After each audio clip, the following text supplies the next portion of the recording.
21 তাৰিখ ইতিমধ্যে দেখা গৈছে যে ৰাইজৰ মাজত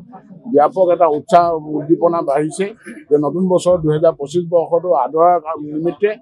এই সময়ত মই অনুৰোধ জনাইছো সকলোকে যেনে কোনো সময়তে যান বাহন বিধি পথত চলাচল কৰা নীতি নিয়ম ভংগ নকৰে বিশেষকৈ এতিয়া উৎসৱৰ বতৰত মানুহৰ আজিকালি সুৰাপানটো অলপ চলপ কৰেই আৰু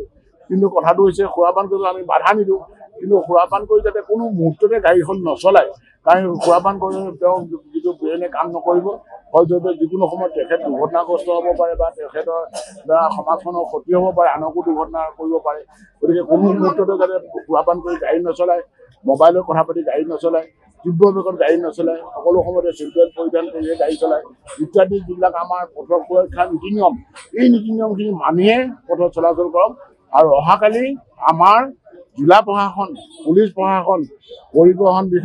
বিভাগ আবকাৰী বিভাগ স্বাস্থ্য বিভাগ সকলো একাকাৰ হৈ ইতিমধ্যে ব্যাপক নিশা ভাগত অভিযান চলি আছে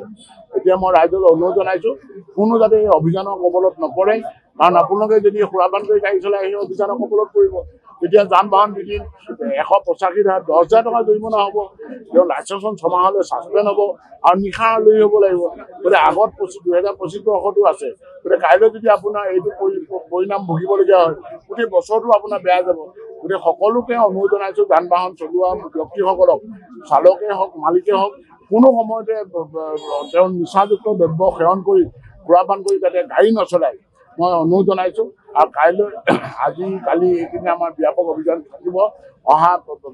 তাৰ পাছতে আমাৰ বাপুতি খাউন আনন্দ উৎসৱ ভোগালী বিহু অৰ্থাৎ মাঘ বিহু হ'ব গতিকে 15 জানুৱাৰীলৈকে আমাৰ এই প্ৰত্যেকটো পথ সুৰক্ষাৰ লগত জড়িত বিভাগ একাকাৰ হৈ পৰিবহণ বিভাগৰ ব্যাপক তালাচী আমাৰ এনফৰ্চমেণ্ট বাহিনীয়ে চলাব যাতে কোনো সময়তে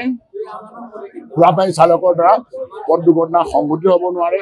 আৰু ৰাইজক আচলতে মাননীয় মুখ্যমন্ত্ৰীয়ে নিৰ্দেশটো কিয় দিছে ৰাইজৰ সুৰক্ষাৰ কাৰণে ৰাইজৰ সুৰক্ষাটো প্ৰধান কথা চৰকাৰৰ কৰ্তব্য গতিকে ৰাইজৰ সুৰক্ষা দিয়াৰ কাৰণে যিটো এই যে যান বাহন ভংগকাৰী আইন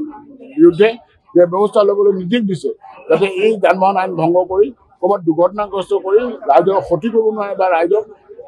সুৰক্ষা প্ৰদানত অসুবিধা হয় সেয়েহে অনুৰোধ জনাইছোঁ সকলোৱে যান বাহন আইন মানি চলি আমাৰ এটাই লক্ষ্য পথ সুৰক্ষা জীৱন ৰক্ষা আপোনালোকে নিশ্চয় জ্ঞাত অসমৰ মাননীয় মুখ্যমন্ত্ৰী নেতৃত্বাধীন চৰকাৰখনে পৰিবহণ খণ্ডত ব্যাপক আমূল পৰিৱৰ্তন আনিছে ইতিমধ্যে 57টা আজিৰ ডেটত 55টাতকৈ অধিক সেৱা সংস্পৰ্শবিহীন কণ্টেক্টলেছ আধাৰ লিংকত ঘৰতে বহি উপলব্ধ কৰি দিছে আৰু ইতিমধ্যে আৰু এটা আপোনালোকে দেখিছে কামৰ পৰিসৰ যথেষ্ট কাৰণে কামৰূপ মহানগৰ জিলা সমজিলা 4খনকৈ জালুকবাৰী ডিমৰীয়া নিউ গুৱাহাটী দিছপুৰ এই 4খনকৈ জিলা গঠিত কৰি প্ৰশাসন যন্ত্ৰক ৰাইজৰ ওচৰত লৈ গৈছে অধিক সেৱা লাভ ৰাইজে ঘৰতে বহি যাতে সেৱা লাভ কৰে আমিও অসম চৰকাৰ পৰিবহণ বিভাগৰ পিছ পৰি থকা নাই অসম চৰকাৰ পৰিবহণ বিভাগৰ ফালৰ পৰা এই 4খন সমজিলাত আৰু কিছুমান অন্যান্য আমাৰ ৰাইজ জমা হোৱা য'ত ৰাইজ একাকাৰ হৈ থাকে তাতো আমি এনেকুৱা কাৰ্যসূচী লৈছোঁ যেনে যোৱাকালি আমি শ্ৰদ্ধাঞ্জলি গানৰ বয়সস্থ যিখিনি প্ৰাতঃভ্ৰমণলৈ মানুহ আহে আইসকল বা দেউতাসকল বা বিভিন্ন স্তৰৰ মানুহবিলাকৰ কাৰণে আমি ৰাইজৰ সেৱা ৰাইজৰ পদূলি কাৰ্যসূচী চলাই আছোঁ কামৰূপ মহানগৰ ডিমৰীয়া জিলাত চলি আছে আমাৰ ইয়াৰ জৰিয়তে বহুত মানুহ এই অঞ্চলৰ বিভিন্ন ইয়াত এই আচলতে অঞ্চলটো গাঁও প্ৰধান অঞ্চল আমাৰ অতি ভিতৰুৱা অঞ্চল গুৱাহাটীৰ ৰাজধানী দাঁতিতে ইয়াৰ বহুতে যান বাহন চলাওঁতে এখনকৈ লাইচেঞ্চ লাগে বহুতৰ জ্ঞাত নহয় আমি ইয়াত ৰাইজক সজাগ কৰিছিলোঁ এৱাৰনেছ কৰিছোঁ ইয়াত যাতে প্ৰত্যেকে 2চকীয়া বাহনে হওক 4চকীয়া বাহন লোৱাৰ আগতে একোখনকৈ লাইচেঞ্চ লৈহে চলায় নহ'লে তেওঁ যান বাহন বিধি 181 ধাৰাত 5,000 টকা জৰিমনা হ'ব আমি ৰাইজে এই কথাটো শুনাৰ পিছত তেওঁলোকে নিজে স্বতঃস্ফূৰ্তভাৱে আহি ইয়াত যোৱা দিনবিলাকত প্ৰথম ফেজত আমাৰ প্ৰায় 100-150 মানুহে এইখিনি উপকৃত হ'ল আজিও যথেষ্ট আপোনালোকে দেখিছে লাইন যথেষ্ট বৃদ্ধি পাইছে আমাৰ যান বাহনৰ চলোৱাৰ অনুজ্ঞাপত্ৰ যান বাহনৰ কৰ পৰিশোধ যান বাহন লাইচেঞ্চখন ৰিনিউ কৰা বা ফিটনেছ বনোৱা ইঞ্চুৰেঞ্চ বনোৱা পাৰ্মিট বনোৱা এই সকলোখিনি কাম ইয়াত থিতাতে নিষ্পত্তি হৈছে আমি সেয়েহে আমি বিচাৰিছোঁ যে আগন্তুক দিনবিলাকত এক সুৰক্ষিত যাতায়াত সম্পূৰ্ণৰূপে বাহাল থাকে কাৰণ সুৰক্ষিত যাতায়াত আপুনি যদি কৰিবলৈ হ'লে প্ৰথম আৰু প্ৰধান কথাটোৱে হৈছে যান বাহনৰ যিখিনি নথিপত্ৰ সেই নথিপত্ৰখিনি সঠিক কৰি ল'ব লাগিব কাৰণ যান বাহনৰ যদি নথিপত্ৰখন সঠিক নাথাকে তেতিয়াহ'লে তেওঁ যদি ভগৱানে নকওক কিবা যদি দুৰ্ঘটনা এটা সংঘটিত হয় তেখেতে ক্ষতিপূৰণ নাপাব,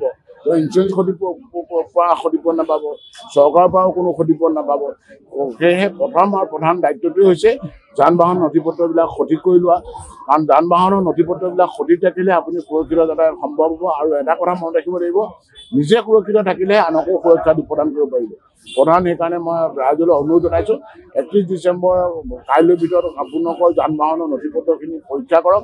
আৰু ক'ৰবাত যদি লেপছ আছে আপুনি ৰিনিউ কৰি লওক। যান বাহনৰ যদি কৰ পৰিশোধ কৰা নাই কৰখিনি পৰিশোধ কৰি লওক আৰু নিজকে এজন সুনাগৰিক হিচাপে পৰিচয় দিয়ক। যিকোনো খবৰৰ বাবে যোগাযোগ কৰক 7099017330 লগতে 7099017110 নম্বৰত।